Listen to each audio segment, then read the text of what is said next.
Når jeg skal samle masker op i en lodret søm til for eksempel en cardigan, så skal man passe på ikke at få samlet for mange masker op.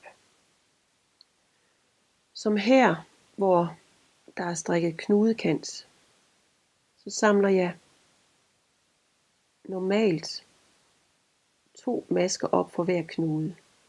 Det skal jeg så ikke gøre her, når det er lodret. Jeg gør det, at jeg samler 2 masker op for den ene knude, og for den næste knude samler jeg kun 1 maske op. Det vil sige, at jeg springer hver fjerde maske over. Så synes jeg, det kommer til at passe. Så den første knude, der tager jeg på højre side.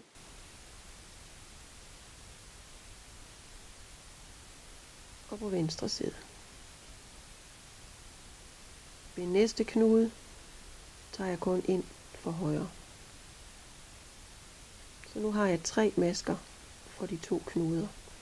Næste knude tager jeg 2. Og næste knude tager jeg kun 1.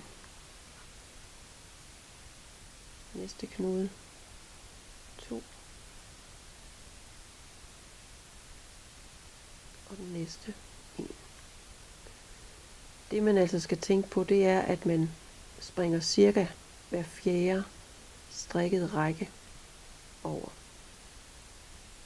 Hvis I ser de masker, jeg så har samlet op, kan man også lige så tydeligt se, at der ligesom er en mellemrum mellem hver fjerde maske.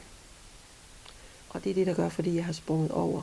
Og hvis I ser, hvis jeg holder det på den her måde, så kan I også se, at jeg har sprunget hver fjerde maske over af de strikkede.